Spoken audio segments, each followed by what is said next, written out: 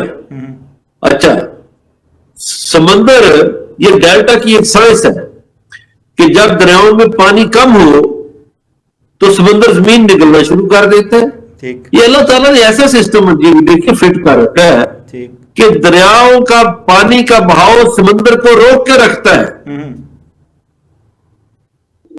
وہ ہمارے یہاں چونکہ پانی کم ہوا, ہم اس کو نہیں روک سکے, تو ٹھٹھا اور بدین ان علاقوں میں اور سجاول کے علاقوں میں, یہ 3 اضلاع جو ہے, ان میں ہزاروں ایکڑ زمین کھا گیا ہے سمندر اور مسلسل آگے بڑھ رہا ہے. تو ہم کیا کریں گے؟ جی مظہر اللہ صاحب, ہمیں کچھ نہ کچھ تو کرنا پڑے گا. یہی میں پوچھنا چاہ رہا تھا کہ ہم کیا کر رہے ہیں.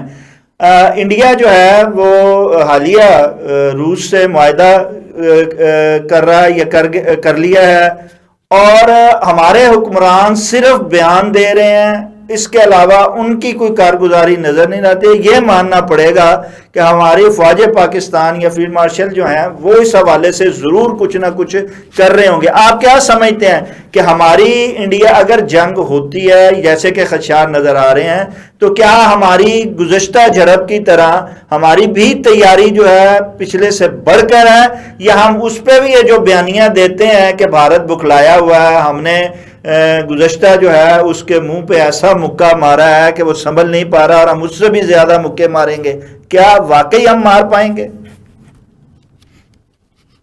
نہیں, ہم مار پائیں گے. دیکھیے وہ ہماری ایک عسکری کامیابی ہے, ہماری فوجی کامیابی ہے, اس میں ہماری سیاسی کامیابی تو نہیں ہے نا. جی ہاں, فیلڈ مارشل صاحب کی نیت پہ کوئی شک نہیں, اور فوج پاکستان کی نیت پہ کوئی شک نہیں, لیکن انہوں نے جو سیاسی گھوڑے میدان میں اتارے ہوئے ہیں وہ تو سارے گدھے ہیں. ٹھیک ہے, ان کو تو عقل نہیں, وہ تو اپنے ذاتی مفاد سے آگے سوچتے نہیں. آپ کو پتہ ہے دریائے سندھ پر ایک ڈیم بن رہا ہے افغانستان میں, یہ دریائے کابل پر. جی ہاں, وہ دریائے کابل کا جو پانی آتا تھا پاکستان میں وہ بھی ختم ہو جائے گا. ان کو اندازہ ہی نہیں. اور مجھے بتائے یہ جو ڈیم بنے یہ 90 کی دہائی میں شروع ہوا ان پہ کام, یہ بگلیار پہ مادھو پور پہ ان پہ 90 کی دہائی میں کام شروع ہوا. نواز شریف کی حکومتیں تھی, بے نظیر کی حکومتیں تھی, یہ کیوں نہیں روک سکے؟ میں اسی لیے کہتا ہوں کہ فوج پاکستان کو غور کرنا چاہیے کہ انہوں نے جو سیاسی گھوڑے میدان میں اتارے ہیں وہ نہیں ہے پاکستان کے حوالے سے سوچتے, وہ ذاتی مفاد سوچتے ہیں, وہ ذاتی تعلقات سوچتے ہیں. مظہر اللہ صاحب, آپ پاکستان کے مفاد سے غرض ہی نہیں. ہمارے حکمران ذاتیات پہ ہیں, قومی مفاد ان کے جو ہے ترجیحات میں شامل نہیں, لیکن ادھر تو مریم نواز صاحبہ, میاں شہباز شریف صاحب جو ہیں وہ روز فیتے کاٹ رہے ہیں, ایک کے بعد ایک منصوبہ سر پہ چڑھا ہوا ہے, آپ کہتے ہیں جی وہ کر ہی کچھ نہیں رہے ہیں. آپ کو پتہ ہے منصوبوں میں کتنا پیسہ ہوتا ہے؟ جی جی, یہ کرتے کون ہے؟ یہ ٹھیکیدار آپ کے بتاتا ہے. اسی تسی تے قریب صافی آدمی ہیں, ٹھیکیدار آتا ہے. جی جی, آپ کو پتہ چلے. آپ کو ایک اور بات بتاؤ, یہ ابھی جاپان گئی تھی مریم نواز صاحب. جی جی, گئی تھی نا. جی ہاں, بڑی دھوم پڑی ہوئی جہاز پورا دورے کی. جی ہاں, جہاز پورا بھر کے لے کر گئی. جی جی, اس پہ بہت سے اخراجات آئے. جی جی, اب مبینہ طور پر یہ کہا جا رہا ہے کہ جس دن یہ گئی ڈالر پاکستان میں 280 روپے کا تھا. جی, انہوں نے شو کیا ہے کہ ڈالر میں نے 350 کا لیے. ٹھیک, اب فی ڈالر 70 روپے کہاں گئے, کون کھا گیا, اور کتنے ڈالر تھے اس کا حساب لگا لے. اسی طرح جو بسیں پنجاب میں آ رہی ہیں ان کی قیمت کیا ہے اور کیا شو کرائی جا رہی ہے, اور کس کا پوتا ہے جس کے جو بسیں لا رہا ہے. اسی طرح یہ ہیلمٹ کا کاروبار بھی کوئی اور کر رہا ہے. اچھا, یہ جو منصوبے آپ کہتے ہیں نا فیتے کاٹتے ہیں, دیکھیے یہ ٹھیکیدار کام میں آ کے کسی کے کہتا ہے, وزیر کے یا سی ایم کے یا کسی سیکٹری کے, یہ وہ فلاں منصوبہ شروع کر لے, اس میں پیسہ شیسا ہے. تو ٹھیکیدار بتاتے ہیں منصوبے, وہ شروع کر دیتے ہیں فیتا کاٹ کے, اس میں جو ان کا پیسہ ہوتا ہے ان کو مل جاتا ہے, اور وہ کام اس ٹھیکیدار کو مل جاتا ہے. آپ کو اندازہ ہی نہیں, یہ جو صاف ستھرا پنجاب ہے اس میں گوشت ملازم ہے. ٹھیک. وہ ان کی تنخواہیں کون لے کے جا رہا ہے؟ یہ تو بڑے قصے آئیں گے. اچھا ادھر تو یہ قصے نکلیں گے جناب، پر مولانا صاحب آئے درست آئے کہ غلط آئے یہ تو آپ بتائیں گے کہ انہیں اب خیال آیا ہے کہ عمران خان کیوں بند ہے. سوال کر رہے ہیں عمران خان جو ہیں وہ کیوں بند ہیں. کیا بات ہے کہ مولانا کو اب یہ خیال آیا، اور حکومت کس کی اور فیصلے کون کر رہا ہے؟ یہ مولانا آپ پوچھ رہے ہیں مظہر اللہ صاحب. نہیں تو مولانا نے بتایا نہیں کیوں بند ہے. پتہ نہیں کس سے سوال کر رہے ہیں اور کس سے جواب لے رہے ہیں، یہی تو پوچھنا آپ سے چاہ رہا ہوں. دیکھیے پاکستان میں مافیاز کا راج ہے. یہ مافیاز کے لوگ عمران خان کے خلاف ہے، پہلی بات. ایک دوسری بات کہ جو انٹرنیشنلی کھیل سجایا گیا اسرائیل کے حوالے سے، عمران خان تو اسرائیل کو تسلیم نہیں کرتا. جنرل باجوہ نے 2 دفعہ کہا کہ اسرائیل تسلیم کرو، اور وہ قائد اعظم کا فرمان آگے رکھتا تھا. وہ کہتا تھا نہیں، میرے قائد نے کہا کہ اس کو قبول نہیں کرنا. اس نے قائد نے کہا تھا کہ یہ عالم اسلام کے قلب میں خنجر گھڑا ہوا ہے اور یہ ناجائز بچہ ہے اور اس کو تسلیم نہیں کرنا، تو میں کیسے کر لوں؟ تو ظاہر ہے یہ خبریں پھر باہر بھی جاتی ہیں کہ فلاں بندہ رکاوٹ ہے. فلاں مولانا صاحب کو اپنے پرانے کیے کرائے پر معافی مانگنی چاہیے. مولانا کہا کرتے تھے کہ عمران خان یہودی ایجنٹ ہے، اور عمران خان نے ثابت کیا کہ وہ یہودی ایجنٹ نہیں ہے، بلکہ اس کی تقریر کی دھوم بچی جو یو این میں اس نے کی، کسی مسلمان لیڈر نے نہیں کی. یہاں پر بھی یہ جو سیرت کے حوالے سے چیئر قائم کی، اتھارٹی قائم کی نبی پاک صلی اللہ علیہ وسلم کی ذات اقدس کے حوالے سے، یہ جو القادر یونیورسٹی قائم کی، اس میں تو پڑھائی سیرت جا رہی تھی.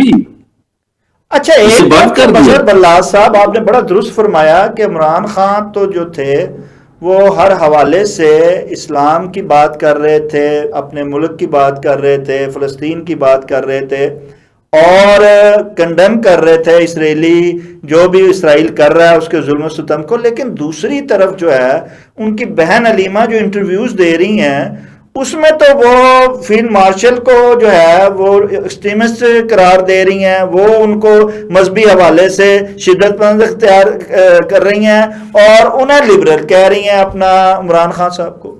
کیوں ایسا کر رہے ہیں؟ یہ کیوں تضاد ان کے اس میں نظر آ رہا ہے؟ نہیں اب آپ میری بات سنیے. ایک آدمی کے بارے پہلی بات تو یہ ہے کہ بہت سی اے آئی جنریٹڈ انٹرویوز آ رہے ہیں، ٹھیک ہے، نمبر 1. جی نمبر 2، علیمہ خان کو کیا پتا کہ خان کی پالیسی کیا ہے؟ اب کوئی کسی کا ترجمان کچھ کہہ دے تو وہ تو نہیں ہوتا. مثلا میں آپ کو بتاؤں، میں اس وقت خبر نہیں دے سکتا تھا. رات کو مجھے پتا چلا کہ پرویز مشرف کل ریزائن کرے گا، اور کوئی 1-1:15 بجے دوپہر کو ریزائن کرے گا. تو میں چونکہ پی ٹی وی جوائن کر چکا تھا تو میں تو خبر دے نہیں سکتا تھا. تو میرے پاس ایک لڑکا بیٹھا تھا چینل 5 کا، اس کو میں نے کہا بھی یہ دے دو، چلا لو. کوئی آدھی سی خبر میں نے صبح پھر وہ احمد میر کو بھی دی. تو انہوں نے کیا کیا، یہ شیری رحمان کو فون کرتے رہے کہ وہ وزیر اطلاعات تھی، اور کچھ نے راشد قریشی کو فون کیا کہ وہ پرویز مشرف کے ترجمان ہے. ان دونوں کو اس بات کا علم ہی نہیں تھا. یہ جو 5 بندوں کے درمیان بات تھی، ایک طارق عزیز اور ایک بندہ نواز شریف کا تھا، ایک آصف زرداری کا، اور 2 وکیل تھے یا اٹارنی جنرل کہہ لیں یا جو بھی کہہ. ان کے علاوہ پتہ ہی نہیں تھا کسی کا، جنہوں نے رات کو ڈرافٹ کیا تھا سارا کچھ 17 اور 18 کی درمیانی رات. تو ترجمانوں کو تو بعد کا پتہ بھی نہیں ہوتا کہ کیا ہو رہا ہوتا. تو راشد قریشی کو 11 بجے تک کہہ رہا تھا نہیں کچھ نہیں ہوگا، صدر صاحب تو قائم ہے، صدر صاحب تو فلانا ہے. تو 1:15 بجے پہ صدر صاحب نے استعفیٰ دے دیا.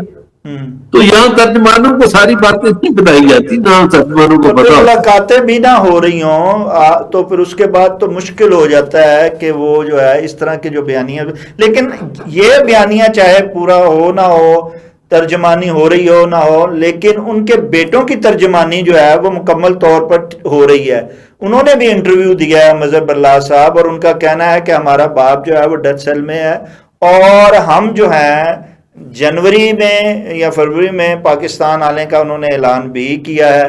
اور وہ یہ انسانی حقوق کے حوالے سے وہ آواز بھی اٹھا رہے ہیں کہ ہمیں لگتا ایسے ہے کہ ہمیں شاید دیکھنا اپنا والد کو آزاد جو ہے وہ نصیب نہ ہو. آپ کیا سمجھتے ہیں کہ واقعی کوئی ایسے عوامل ہیں کہ جن کے خدشات کا اظہار ان کے بیٹے بھی کر رہے ہیں اور آنے کا بھی اعلان کیا، اور یہ ان کے آنا کا اعلان کیا پاکستانی سیاست میں کوئی تبدیلی لا سکتا ہے؟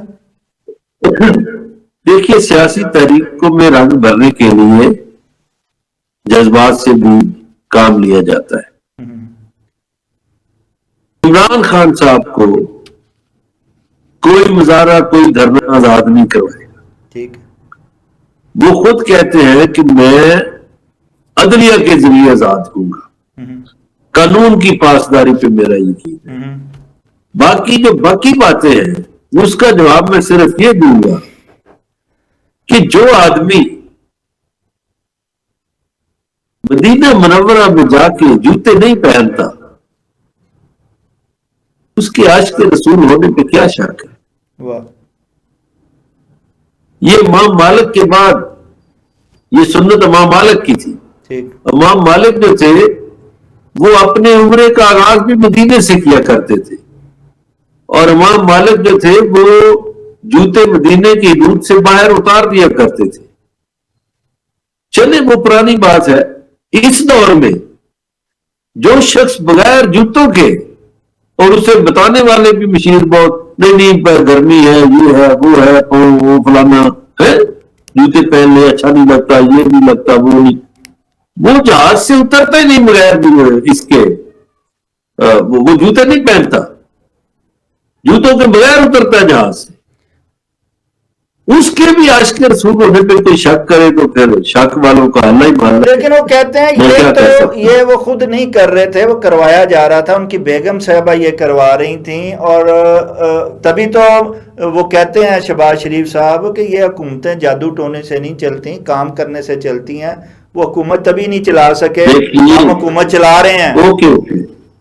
اوکے میں بتاتا ہوں. جی، وہ بابے درکے سے جو جا کے یہ چھوٹیاں کھایا کرتی تھی بینظیر اور نواز شریف، وہ کیا تھا؟ وہ مریم نواز نے ابھی تک جو گلاس پکڑا ہوا وہ کیا تھا؟ ڈھاکہ کے ریجنسی ہوٹل میں جب یہ نواز شریف کی پچھلی حکومت تھی تو 28 مارچ کو ڈھاکہ کے ریجنسی ہوٹل میں کون ملا تھا بنگالی جادوگروں سے؟ اور وہ جادوگر پھر پاکستان آئے اور پرائم منسٹر ہاؤس میں آئے. وہ کیوں تھے؟ زرداری ہاؤس میں بینظیر بھٹو ایسے بیٹھی ہوئی تھی اور درمیان ارد گرد وہ بین بجا کے دھونی لگائی اور جادو ٹونے ہو رہے.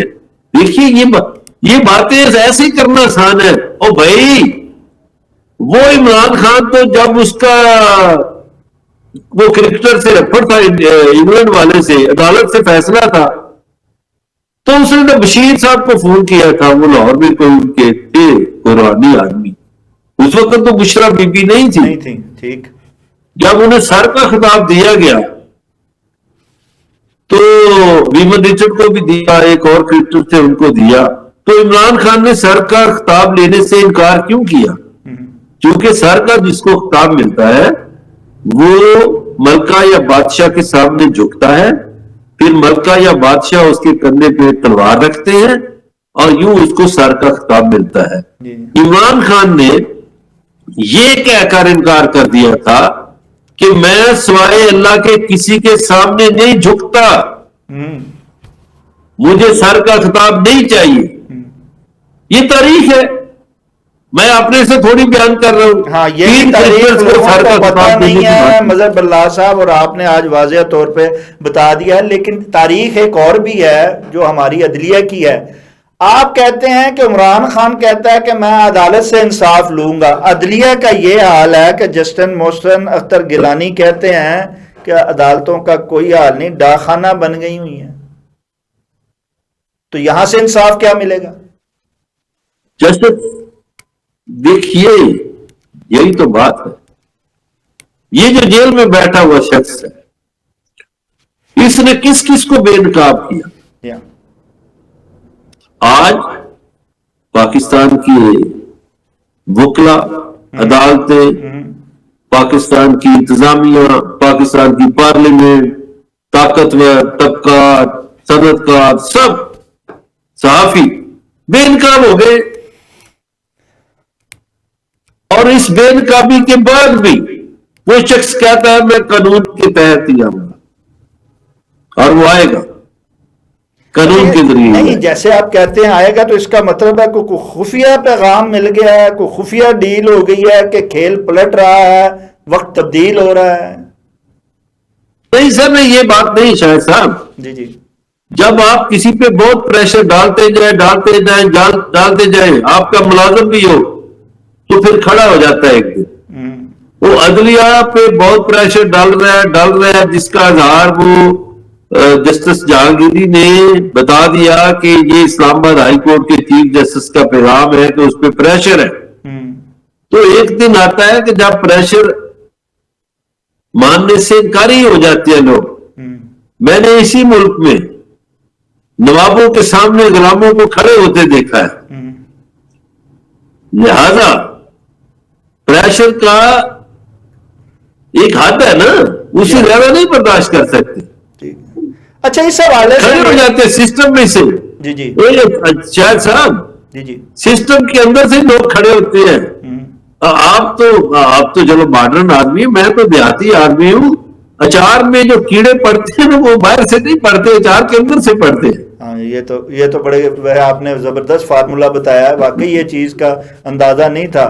ہم بھی تو یہی سمجھتے ہیں کہ ڈھکن کھولنے کی وجہ، رکھنے کی وجہ سے جو ہے نا باہر سے کیڑے پڑ رہے ہیں، لیکن آپ نے آج ایک اور بھی جو ہے راز کھول دیا کہ وہ اچار کو اندر سے ہی کیڑے پڑتے ہیں۔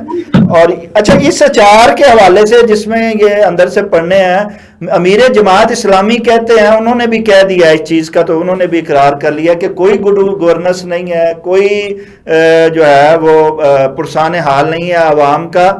تو اس نظام، اس فرسودہ نظام کے خلاف ہماری تحریک جو ہے وہ تبدیلی لائے گی اس نظام کی۔ کیا آپ سمجھتے ہیں کہ واقعی یہ امیر جماعت جو ہے وہ کوئی تبدیلی لا سکے گی؟ جماعت اسلامی جو تحریک چلانے کا انہوں نے اعلان کیا ہے اور آج سے اس کا آغاز کیا ہوا ہے؟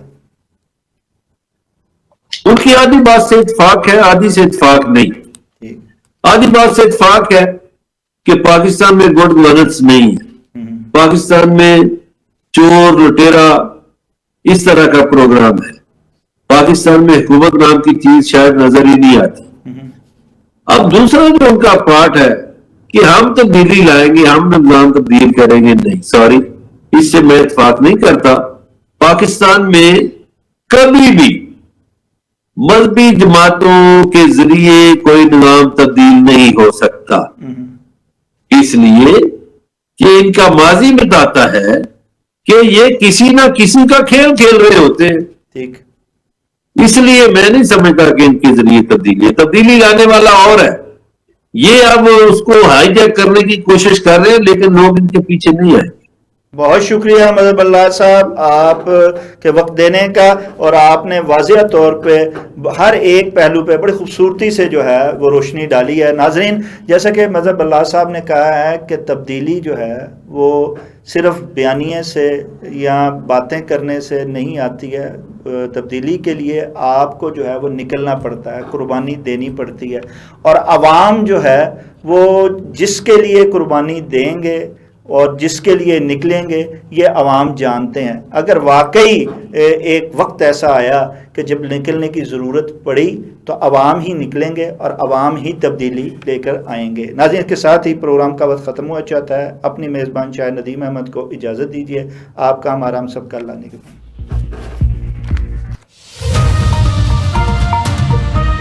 بہت شکریہ جناب۔